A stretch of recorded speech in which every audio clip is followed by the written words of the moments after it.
I mean, coffee is a big business that covers so many areas of life, but we just wanted to carve out our own little niche within that coffee world.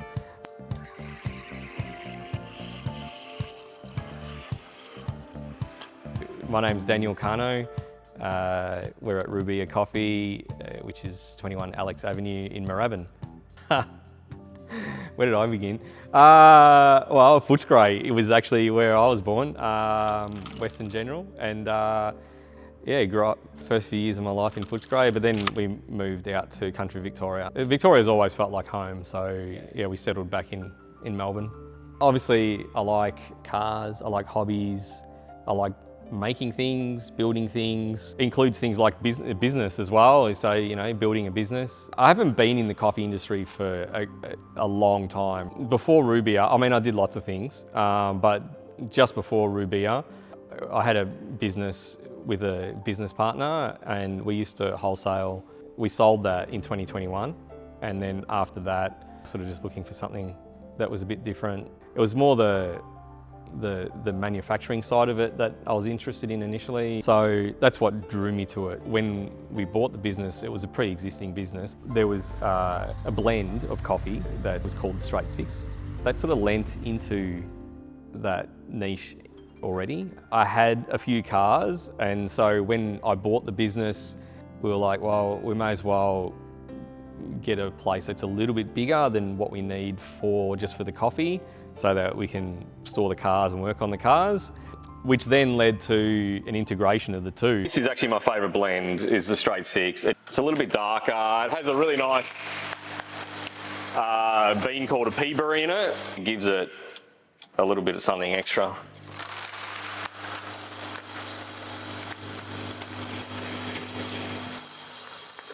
I think the whole cars and coffee thing came about because a lot of car meets are like on a Sunday morning, and they start early and finish by lunchtime. So the natural drink that you're going to have at that time is going to be a coffee. So I think that's sort of how it really came to be, cars and coffee. People who go to cars and coffee, they have their car is like a hobby for them. And coffee can be the same. Outside of that though, I mean, if you take anything to a hobby level, you know, you can get right into coffee. We felt like cars are something that we're interested in. If we are putting cars on our bags or on, you know, merch or whatever it is, it's something that is part of what we enjoy. It's not just for show, so yeah. Although it's actually changed a lot in recent times because we opened up a coffee bar. It's a small business. It's pretty much me, and sometimes when my wife's got time, she comes and helps. So a day in the life, I guess, is we open at 7, so I get here about 6:30 to set up. Just make sure the coffee machine's running the way it should be, dialing it in, making sure everything's ready to go. We open up the roller door at 7 o'clock, and so we serve coffees, bagels and jaffles until 12:30. And like, I call the second part of the morning the afternoon. Yeah. I say that to Joanne, like she's like, how was work today? And I'm like, oh, well, the morning was quiet, but the afternoon was really busy. And it's like, actually, no, I finished at 12:30, so there wasn't actually the afternoon, it was just the second part of the morning. If it's a busy day, obviously, that's pretty much all I'm doing is just serving customers and making food and coffees. If it's quiet, I sometimes get an opportunity to roast coffee whilst still having the bar running. When you're roasting, when you're bagging, sometimes that can be a little bit repetitive, but it gives you opportunity to think about, you know, whatever it is that you want to think about. You put some music on, and that's enjoyable. There's a bit of solitude, I guess. I've been surprised by how much I've been enjoying running the coffee bar too, and meeting the community around the area. Yeah, coming in for their daily coffees and having a chat about what they do and how they do it. So that's been actually surprisingly enjoyable because I never saw myself as a people person. So yes. Thank you so much. Thank you. See you. G'day, how are you? Yeah, good, thanks.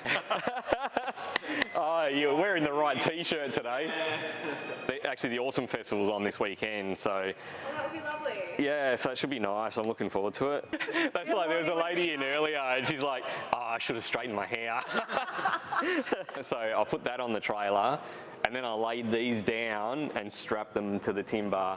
I like older things and things with a bit of character, and so I looked for a factory that had some character. I love the steel frame windows in older factories. It brings in a lot more natural light. We came across this place, used to be an auto body shop and all sorts of things before that, so it needed a lot of work. And then just went about cleaning it up, and you might not know how to do it, but you know, you can figure it out. Sort of grew up with that influence, probably from my dad actually.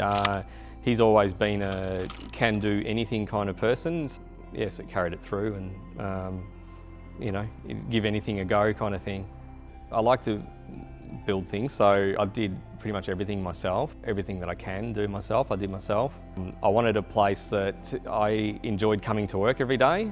You know, you got to be here for a fair part of your life, and it's like, well, you may as well enjoy your surroundings. First piece that we picked up was the green couch, and that sort of set the tone for everything else. So I thought it looked a bit automotive with a bit Recaro styles, and yeah, being from the 70s, it sort of set the tone for the rest of the place, the colour scheme and everything, and then all the other pieces we just picked up, you know, as we went. It's a big space and everything takes a lot longer than what it would do at home. Because of the size, like you get halfway through and you spent a week already on it and you're like, I just want this to be done. And it's like, I'd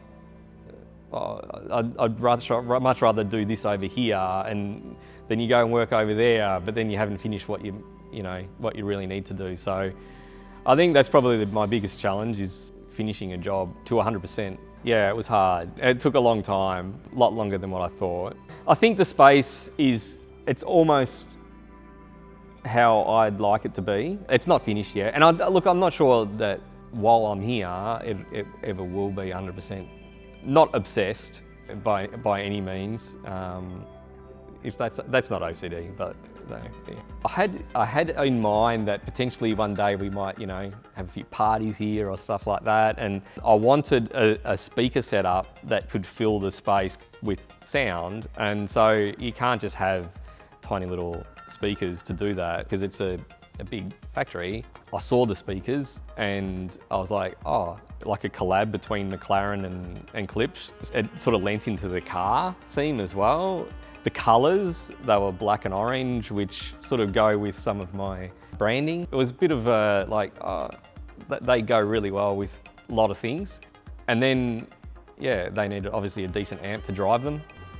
Getting into some vinyls as well, and yeah. It's snowballed. It's all just cool stuff. Yeah. That's the thing. You just want to fill the place with cool stuff. Yeah. I think it has a lot of things that I like in it. So, you know, that's how it probably reflects me. It has space for cars. The furniture is retro, good music, fairly relaxed vibes. I like industrial spaces that have a little bit more plants and that kind of thing to soften the edges of the industrial space.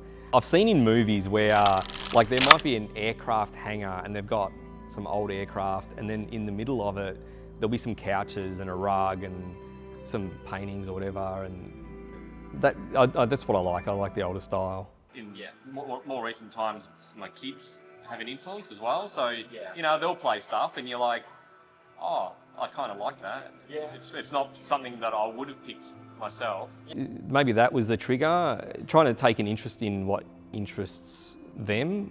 That's how it started, was just building it for myself and my family, I guess. So my kids enjoy the space as well, and their friends can enjoy it as well. I've got two boys, and so as they sort of got into their late teens, my oldest son is like full on into cars. He's a mechanic.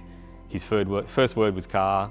So, you know, it's just been all about cars his entire life. So no, they're all right. We'll keep them. I've never been a super car guy. I mean, I've always liked nice cars. My best mate growing up, he was automotive. He was a mechanic, and who is actually my wife's brother, so my brother-in-law. He always had that more automotive, metalwork, that kind of thing. I was much more into wood and carpentry and that kind of thing. I do like the old cars. There's the clunk, you know. It's very tactile. Yeah. That's what I like. I like the, is it nostalgia? I don't know. Even just stuff from when I was a kid, you know, from the 90s. I like older cars that are in pristine condition. You can, whether or not you like the car or not, you still respect the condition of the car. My first car was actually a Suzuki LJ80 soft top, which I actually have one now. I saw one up for sale and I was like, oh, that's my first car. So I got it and did it up. That was my first car. It was full of rust. I had no idea what I was doing when I was trying to fix it up. Filled it up with bog, spray painted it with spray cans. So my favourite car that I've had is an R32, but it wasn't a GTR, it was a GTST. That's probably been the most enjoyable car that I've owned.